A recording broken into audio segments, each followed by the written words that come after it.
He pinned the woman's neck with his thigh, then lifted her shirt and began methodically counting her ribs. Just 20 light taps on the 13th rib would cause her eyes to burst and kill her instantly. Even the most skilled coroner wouldn't be able to determine the cause of death. The story begins with a missing teenage girl.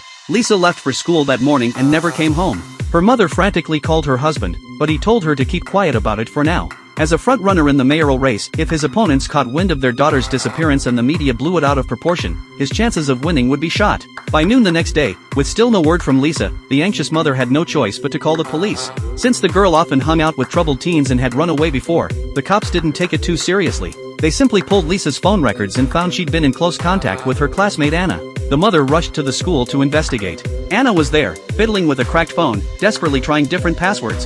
When she saw the woman approaching, she quickly shoved the phone in her pocket. She claimed Lisa had gotten into a white sedan on her way home last night. The driver seemed to be male, though she couldn't remember the license plate. But when police checked the surveillance footage from that location, there was no white sedan at all. That's when the mother noticed Anna was wearing the same watch as her daughter. 너 이거 어디서 났어? 너 이거 뭔 줄 알아? 시계. 너희 아빠가 분유차 운전해서 너희 8 식구가 먹고 사는데 이게 네 거라고? 이거 우리 민진이 아빠가 선물 받은 시계야. 내가 너무 비싸서 경찰에 신고도 못한 건데 이게 네 거라고? 씨발 이건 내 거예요! Anna's strange behavior made the woman realize this wasn't just another runaway situation.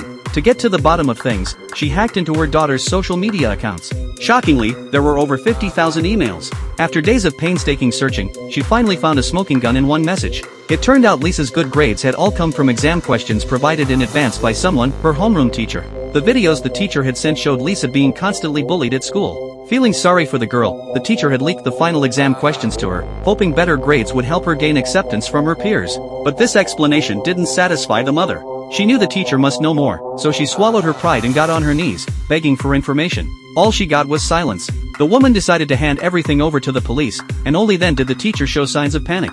Meanwhile, while the mother was desperately searching for her daughter, the father, Jack, was still busy campaigning. He was convinced their daughter was just going through a rebellious phase. After all, this wasn't her first time running away. But soon, police discovered a girl's body on a hillside outside town. The condition was so horrific that even the coroner was shocked. It was hard to imagine what torture she'd endured before death. At the funeral, the father sobbed uncontrollably for the cameras, while the mother remained stone-faced, not shedding a single tear. This wasn't because she was too grief-stricken to cry, but because she suspected her husband.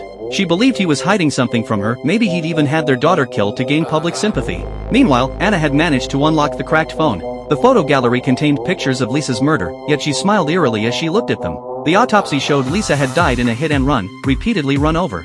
This was clearly premeditated revenge. Someone had also seen a blood-soaked girl in a high school uniform near the crime scene that day, but the heavy rain had obscured her face. Police found Lisa's blood on Anna's shoes, but she claimed it was from when they were moving stuff together and Lisa accidentally scraped her knee, dripping blood on her shoe. The mother burst into the interrogation room, shouting that this was impossible. Her daughter always wore knee-length skirts, so she would have noticed any injuries. But police confirmed there was indeed an old scar on Lisa's leg, exactly where Anna had described. The mother was left speechless. The case hit another dead end. Police resorted to using a high-tech lie detector, but the results still couldn't conclusively prove Anna was the killer. Their daughter's brutal death had driven the couple's relationship to rock bottom. Looking at her husband, who cared only about his mayoral campaign, the woman knew she'd have to find the real killer herself.